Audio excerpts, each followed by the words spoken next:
समय की कीमत। मिट्टी खोदने वाला एक मजदूर था। वो हर रोज मिट्टी खोदकर और अपने गधे पे लाद कर वो उस मिट्टी को अपने कारीगर की जगह पर ले जाता था। ऐसे ही एक हर रोज की तरह मिट्टी खोद रहा था, तभी उसे जमीन में से एक चमकीला पत्थर मिला। वह पत्थर बड़ा ही चमकीला और खूबसूरत था। तभी उसने वो पत्थर साफ कर अपने प्यारे गधे के गले में बांध दिया और फिर से मिट्टी भरकर वहां से जाने लगा। जब वो मिट्टी अपने गधे पर लाद कर रास्ते से जा रहा था, तभी उसे रास्ते में गांव के एक सेठ जी मिले। सेठ जी गांव में अपनी छोटी सी किराने की दुकान चलाया करते थे। इसी के चलते सारे गांव वाले उन्हें सेठ जी कहा करते थे। सेठ जी ने उस मजदूर को अपने गधे के साथ जाते हुए देखा और पूछा, अरे भाई, कहाँ जा रहे हो इसे लेकर? मजदूर बोला, बस जा रहा हूं अपने काम पर। तब सेठ जी बोले, अरे भाई, गधे के गले में जो पहना हुआ है उसे कहाँ लेकर जा रहे हो? तभी मजदूर बोला, सेठ जी, ये तो मुझे जमीन खोदते वक्त मुझे मिल गया।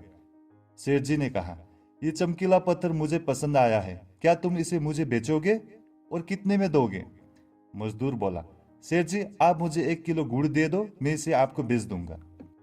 सेठ जी ने मजदूर को 1 किलो गुड़ दे दिया और उससे चमकीला पत्थर ले लिया। अब सेठ जी ने वो चमकीला पत्थर अपने किराने की दुकान के तराजू के डंडे पर बांध दिया। एक दिन उनकी गांव में एक जौहरी आया। तब उसने देखा कि सेठ जी की दुकान में तराजू की डंडी से हीरा बंधा हुआ है, और ये देख वो जौहरी चौंक गया। उसने सेठ जी से पूछा, सेठ जी, ये क्या है? सेठ जी ने जवाब दिया कि ये एक चमकीला पत्थर है और हमारे गांव में मिला है, तो इसे बड़े शौक से बांध रखा है। तभी जौहरी ने कहा, सेठ जी, क्या आप इसे मुझे दे दोगे? तभी सेठ जी बोले, हाँ, क्यों नहीं, 100 रुपया दो और ये मैं तुम्हें बेच देता हूँ। जौहरी बड़ा ही कंजूस था। उसने कहा, 100 नहीं, 80 रुपया दूंगा। सेठ जी ने कहा, नहीं, देना है तो 100 रुपया दो। पर वो जौहरी सेठ जी से वो हीरा 100 में खरीदने को तैयार नहीं था।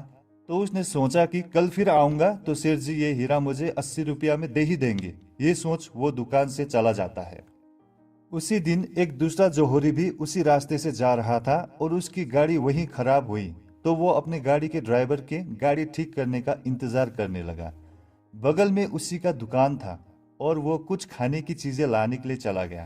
तभी उसने देखा कि तराजू की डंडी से हीरा बंधा हुआ है। अब उसे रहा नहीं गया। उसने सेठ जी से कहा, ये आप कितने में दोगे? तो सेठ जी ने कहा, 100 रुपया में। वह दूसरा जौहरी था और वो बड़ा ही समझदार था। उसने सेठ जी को 100 रुपये दिए और वो हीरा रख लिया और वहां से जल्दी से निकल लिया। अब अगले दिन वो कंजूस जौहरी आया और सेठ जी को उस पत्थर के बारे में पूछने लगा। तब सेठ जी बोला, दूसरा आदमी आया था कल शाम में, उसने मुझे 100 रुपये दिए और खरीद कर ले गया। अब कंजूस जौहरी को बहुत गुस्सा आया और उसने सेठ जी से कहा, तुम्हें पता भी है वो चमकीला पत्थर नहीं था, वो एक बहुत ही महंगा हीरा था, और तुमने भी उसे ऐसे ही दे दिया सिर्फ 100 रुपया में। अब सेठ जी ने कंजूस जौहरी से कहा, भाई, मुझे तो पता भी नहीं था कि वो चमकीला पत्थर एक हीरा है, और तुम तो समझदार हो, और तुम्हें जब पता था कि वो एक लाखों का हीरा है तो 20 रुपया के लिए क्यों देख रहे थे? तुम 100 रुपया देकर कल उससे ले सकते थे, पर तुमने अपनी कंजूसी के चलते ये मौका गवा दिया, और तुम मुझसे बड़े बेवकूफ हो। अब कंजूस जौहरी इसके अलावा अब कर भी क्या सकता था? अब उसे अपनी कंजूस स्वभाव पे पछतावा होने लगा।